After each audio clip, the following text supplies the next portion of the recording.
In today's video, I'm going to teach you how to undo in Airtable.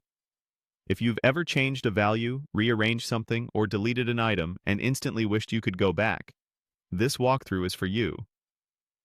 Airtable makes it quick to reverse recent actions, and I'll show you exactly how to do it with confidence. First, head to the Airtable website. Once you're signed in, you'll land in your workspace. From here, open the base you're currently editing. This is important because undo applies to the active base and the actions you've just taken there. Make sure you're in the correct table or view so you can clearly see the change you want to reverse.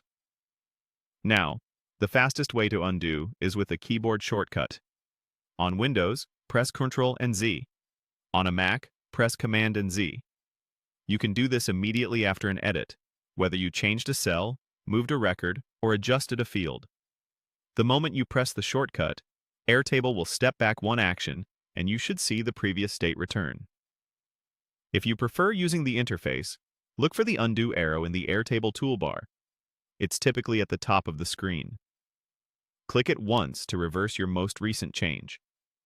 This is especially helpful if you've taken your hands off the keyboard or you just like visual controls. If you need to undo more than one change, simply repeat the shortcut or keep clicking the undo arrow. Airtable supports multiple levels of undo within your current session, so you can walk backward through your recent actions one step at a time. Go slowly and pause between undos to make sure you don't go further back than intended. After each undo, take a moment to verify the result. Check that the cell shows its previous value, that any record you brought back is visible again, or that a field is back where it belongs. Because Airtable autosaves, there's no extra save button to press. Your undos apply right away. If you're collaborating with others, keep in mind that you can typically undo your own most recent actions. Also, your undo history is tied to the current session in this base, so refreshing the page or switching away for a while may limit how far back you can go. That's it.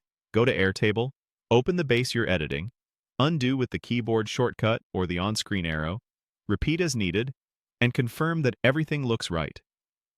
With these steps, you can safely experiment and quickly correct mistakes